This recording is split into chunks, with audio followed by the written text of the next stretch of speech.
The iPhone SE. Possibly the least exciting product that Apple has launched since, like, some random iPod Touch refresh. But I spent a couple of weeks with it knowing full well that I wouldn't be switching to it as a daily driver because, in addition to giving my impressions on the iPhone SE, this felt like a good opportunity to discuss Apple's direction in general right now. So let's get crack-a-lackin'.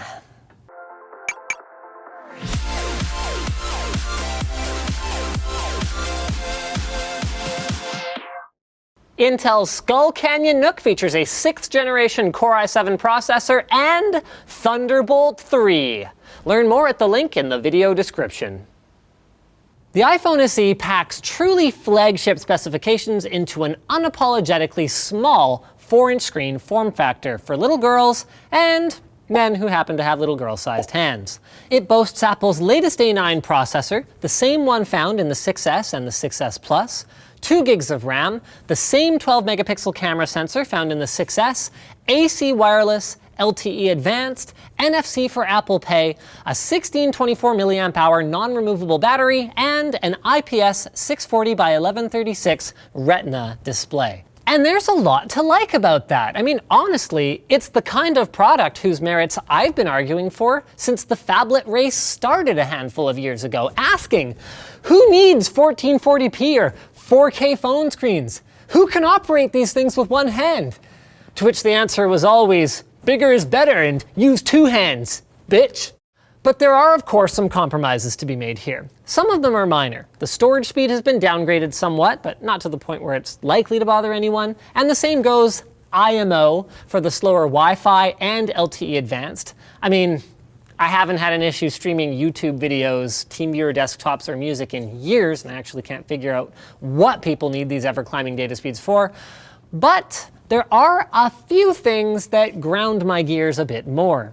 The inclusion of an NFC radio for Apple Pay gets 4-inch device users closer to feature parity with current generation devices than they were before, but Touch ID was already present on the iPhone 5S, and it even uses the same older, slower, and less accurate first-generation sensor, though in practice this didn't end up bothering me much. And the other big thing missing is 3D Touch. Having a right click is always better than not having one. Always, Apple. And that's what 3D Touch effectively is. So ignoring the distinctly last-gen industrial design with only a pink color option and a sandblasted versus polished edge to distinguish it from the 5S, the lack of a push harder to do more stuff faster button is the most outdated feeling thing about this device. I mean, of course, aside from the fact that Apple is still equipping a $400 smartphone with 16 gigs of onboard storage and no SD card expansion, making the cost of this device effectively $500 for anyone who intends to use the 12-megapixel stills 4K video rear camera. So let's talk about that camera now then, shall we? It lacks optical image stabilization like the 6 and the 6S, but it's characteristically really good.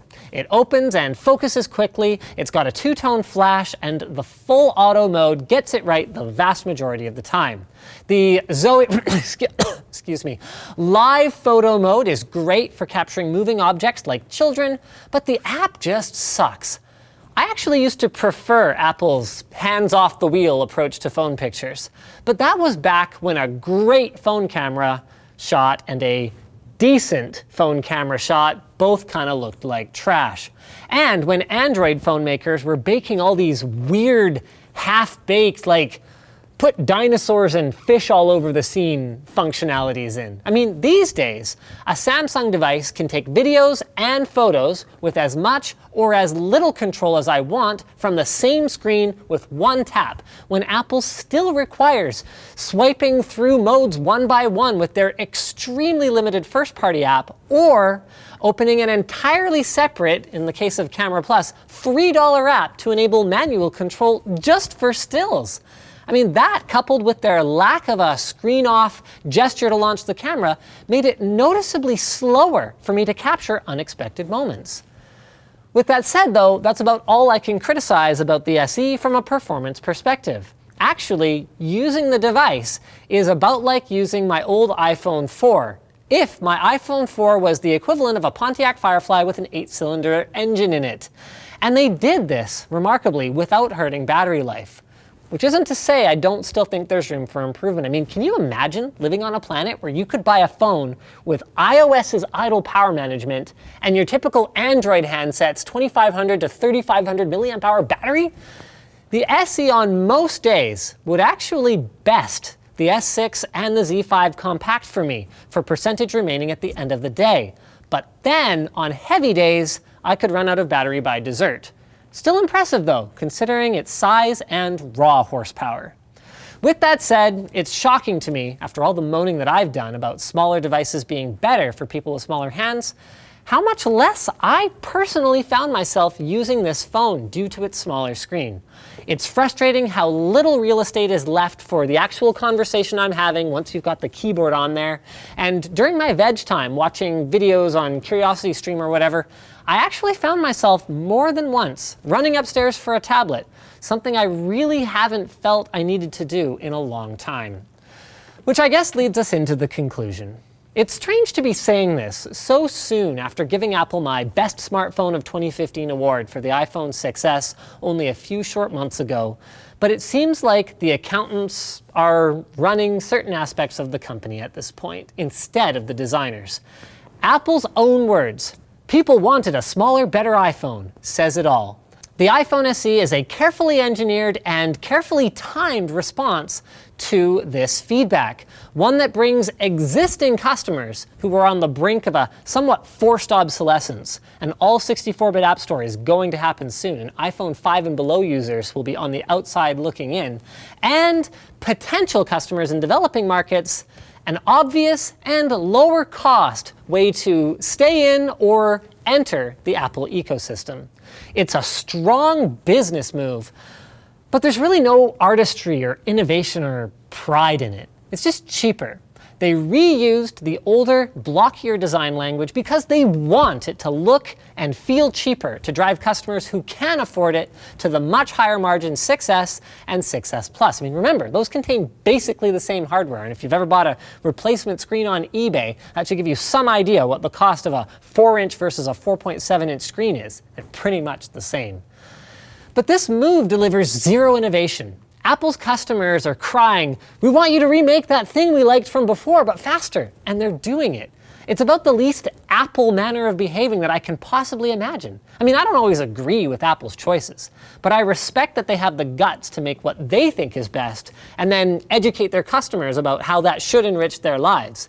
And while the objective, likely one from the bean counters of build a lower cost SKU to maintain the install base and improve gross profit dollars at the cost of some margin, has pretty much been accomplished here, I have some serious misgivings about what this means for Apple's direction as a company over the coming years. Maybe the iPhone 7 will completely prove me wrong. Maybe I'll be able to rearrange the icons on my home screen the way I want. I guess we'll find out in the fall. Okay, so I know that there are some of you who complain about our phone reviews always having these D-brand skins on the phone, saying that you find them ugly. So I said to D-brand, I was like, look you guys, you got that great configurator on your site where you can pick out exactly, what type of skin you want on which part of the phone. You can preview it on the site and see what it's gonna look like in person. So if you guys have got this great configurator, why are you guys always picking the color scheme and sending it to me and people are complaining? Why are we doing this? Let me pick the color scheme this time.